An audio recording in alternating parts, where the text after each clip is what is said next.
Adam. Hello. So I'm going to ask Adam a few questions about his job here at Wingham and what Adam has done to get his job working with our lovely tigers. Okay, so Adam, what's your job here at Wingham? So I'm a carnival keeper. So I work with all of the big cats, including the tigers, the bears, the wolves and the otters as well. Okay. What did you do before you got this job? Just before this, I was at Colchester Zoo. I did a year-long internship and I also did an internship at the zoo's nature reserve in South Africa, and before that I was a volunteer as well at Colchester Zoo.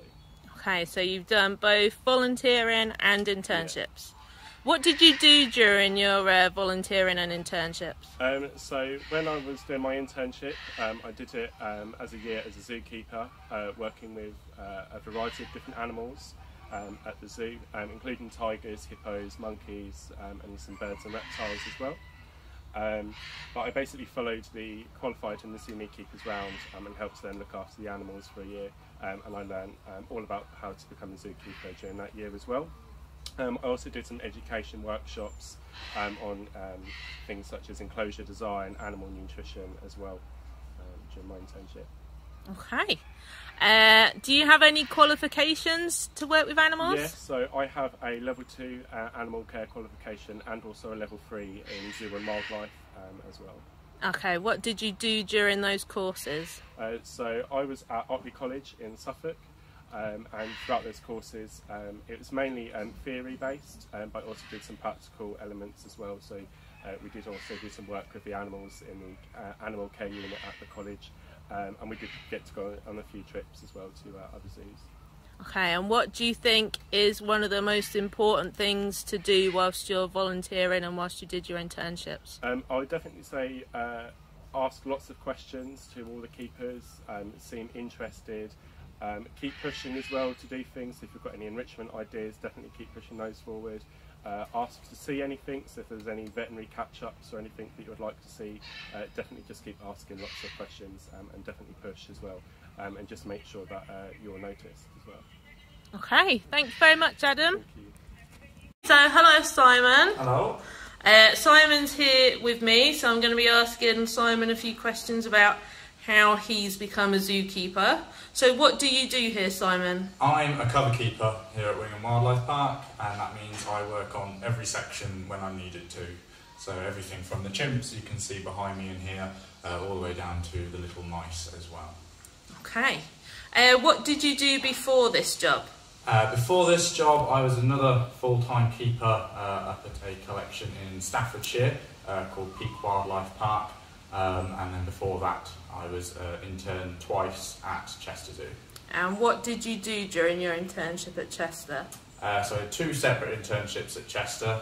My first one was a small mammal one, so that was animals, the biggest of which was like a giant anteater and the red pandas and pigs. The second time I went was on large hoof stock, so I worked with the likes of giraffes, camels and okapi. Okay. Have you done any other types of volunteering anywhere? I did do one stint of volunteer work in Thailand before I even went to university actually. So when I was 18 I did a 6-week volunteer programme at a gibbon sanctuary out in northern Thailand. Okay, so you've done a bit of volunteering abroad as well? Yes. Okay. What qualifications do you have? I have a degree in zoology and then obviously all the standard A-levels and GCSEs that come before that. Okay. And what did you do during your degree? I said a lot of studying happened, much studying. So it was all sorts of modules, some sort of like marine biology, immunology, genetics, and then even some stuff sort of like zoo and conservation science as well. Okay, and what would be your #1 tip for anybody who wants to become a zookeeper? Don't give up. It's really hard to get there. It's a lot of effort and hard work, but it's absolutely worth it when you do. Like I said, I've had to go through a degree and 2 internships, but not everybody has the same path. I think the key thing is just don't give up, do what's working for you, but volunteering and experience will always get you the best results. Great, thanks a lot, Simon. Thank you, Ruth. Hello, Matt. Hello, Ruth. You alright? Yeah, you? Yeah, I'm good. So I'm here with Matt. I'm going to ask Matt a few questions about what he's done before and volunteering and things. So, Matt, what is your job here at Wingham? My job at Wingham is I'm head of mammals, so I'm on the mammals section. Obviously, yeah, zookeeper, being a zookeeper. Okay. What did you do before this? Before I was a zookeeper, I did a bit of volunteering at Wingham, so I volunteered here for about a year and a half. Did A-levels. Didn't quite get the results I wanted to, so I decided to take a year out, and then came to Wingham and did a bit of volunteering. Okay. What did you do during your volunteering here? So it's a little bit different volunteering to what it is now. So we didn't have as many animals, and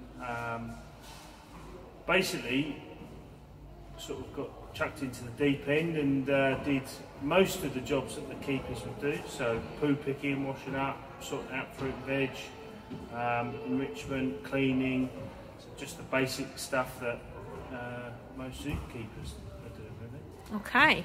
And do you have any animal-related qualifications? Yes, so luckily enough, I did eventually go to uni and did a BSc in animal science at University of Kent. Okay. What did you do during your course? Was there anything specific?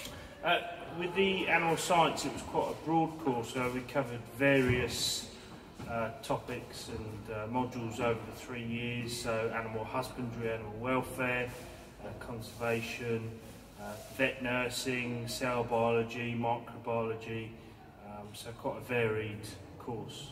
Okay. And what would be your #1 tip for someone who wants to become a zookeeper? #1 tip, I would say you've got to get as much work experience as you can. Either volunteering or helping someone out that might have stables or cattery or something like that. You've got to show that you can do the job, and that is basically by getting as much experience as you can. Okay, so experience is key. Yeah.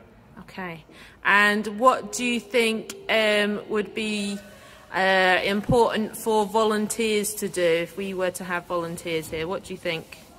I think you've got to be sort of proactive, always looking for things to do, never standing around with your hands in your pockets. There's always something to do with the animals, and yeah, I think you just got to be proactive and not reactive. Don't wait for someone to tell you to do something. Always go and say, what do you want me to do?